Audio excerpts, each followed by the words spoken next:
Hello, well this is our team here, and we came in and with the idea that we had to break down the Apple case study. We went back into our room and we dissected it all, and we came up with multiple ideas, and I am Aditi Ragpathy, and I dissected the sustainability model. And I'm Brian Marthin, and this is my friend. My name is Yilu Zhu. So yeah, we're both like dissecting the five process analysis of why Apple's PC has struggled historically. My name is Michael Jones, and I did the SWOT analysis of the long-term prospects of the iPad. I'm Prashant Taylor, and I did Apple's historical competitive advantages. And we think that these ideas that we came up with and what we dissected is really valuable and provide you guys that have asked us to dissect it with a good idea about the things that Apple can provide us in the future. We hope you guys enjoy our presentation, and we look forward to getting your feedback.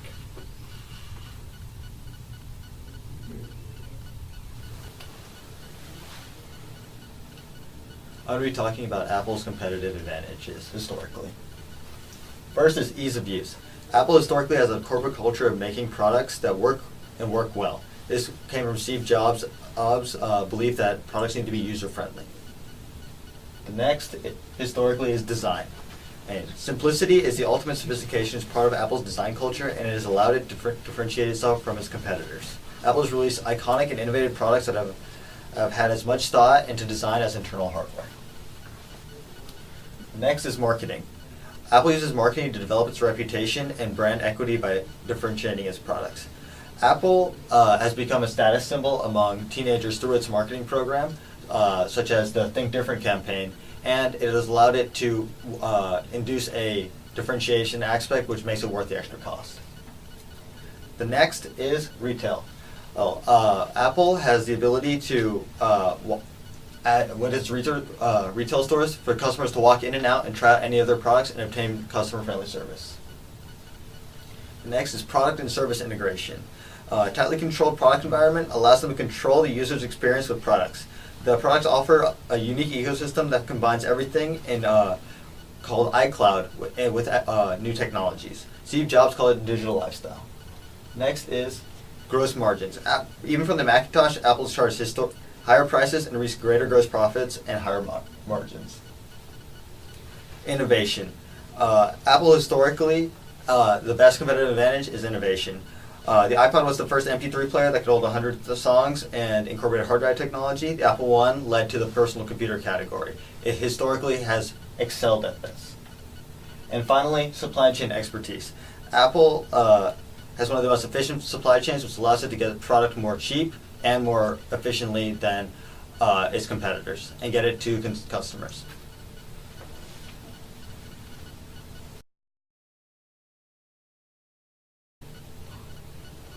Hi guys, so we're gonna talk about the Porter 5 forces analysis about why in the Apple's PC industry is struggling historically. The revenue among film in PC industry is low in the 70s. At that time, Apple was almost monopolizing the industry. Therefore, Apple I and Apple II models made Apple quickly became the industry leader.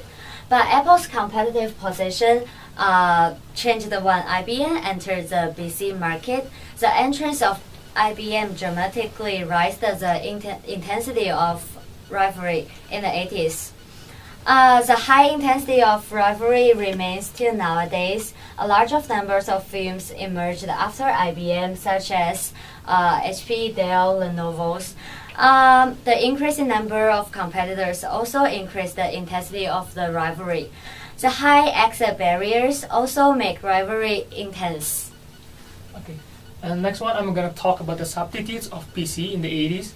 So at that moment there is no iPad, there is no smartphones. So the primary substitute for PC is like PD and mobile phones because they are a lot cheaper than buying a PC, and they are a lot portable, so you can carry it anywhere and anytime.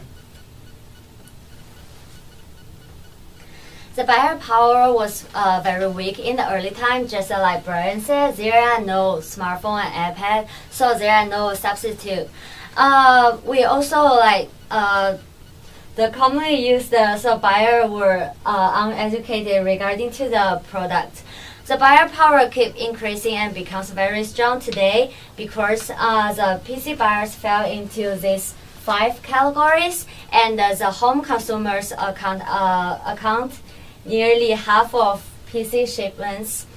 And also, home customers are very price sensitive, and business, education, and government purchase product in high volume. So all of the buyers are very well educated regarding to the PC products. All of those reasons make the buyer power strong in PC industry now. And the next one, I'm gonna talk about supplier power. So as we can see, like Apple's PC industry supplier made the counterpart exclusively for Apple's, not like their competitors, which they can buy the counterpart from several other companies. Like they buy the operating system from Microsoft, the microprocessor from Intel, and many other hardware from any other manufacturers that could help reduce the cost of the making a PC. And then we're gonna talk about the threat of new entrants and entry barriers. And at that moment, like in the 80s, when Apple is leading in the PC industry, like IBM is starting to become a great competitor and become their greatest rivalry at that moment. And later on in the 2000s, there are many new entrants like HP, Lenovo, Acer, and Dell. The entry barriers were high in early time because both Apple and IBM had differentiated products and well-known brand name. The faster technology development and the declining of IBM in 2000s lowered the entry barriers. But the entry barriers are still high today because there are many competitors in the industry. Okay, so that's it, like the Porter 5 force analysis of the Apple's PC industry.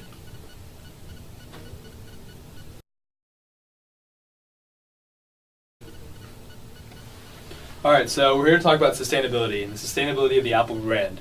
And when it comes to their three different markets, let's first talk about the PC. And the PC, we think that there's continued sustenance with laptops due to the target market. The target market is premium laptops and premium software that Apple offers, and this provides them with a differentiation advantage. And the iPad is part of the PC market now because of the netbooks and everything that's come through in recent years, and it's still redefining the tablet market, and the competitors are still having a tough time matching up with the advantages that the iPad produces. And the App Store that comes along with the iPad also provides a unique advantage because there's more apps, and software developers are allowed to make more apps easier on the iPad and for the iCloud devices. Therefore, we think the PC sector is very sustainable.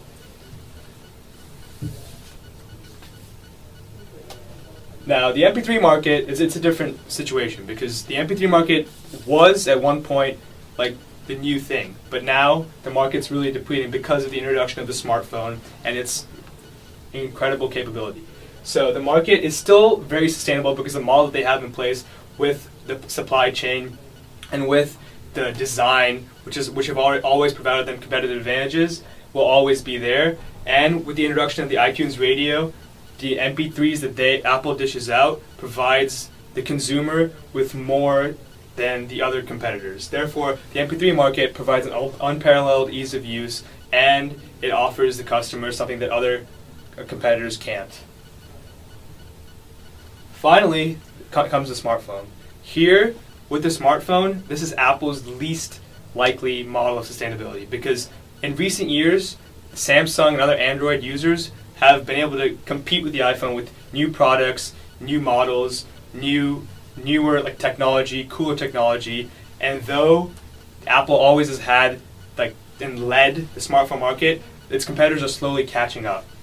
There's more wowing components to these newer models, and not only that, they're coming at cheaper prices because Apple's always maintained an exclusivity with the Apple brand. Therefore, it's been hard for them to target the people in third world countries that, with a growing Android market, these other competitors are able to target.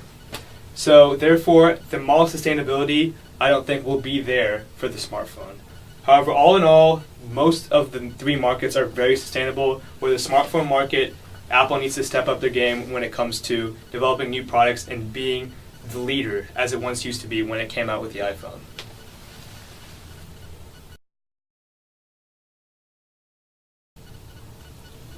This is the SWOT analysis for the long-term prospects of the iPad. So the first thing is the strengths, and it has the App Store, which by far had the most apps when it came out and still has the most apps, which really helps its functionality. Second, has a cheaper wholesale price, and it's able to maintain higher profit margins due to in-house manufacturing. Also, it has the iCloud, which really helps in terms of synchronizing all your Apple devices.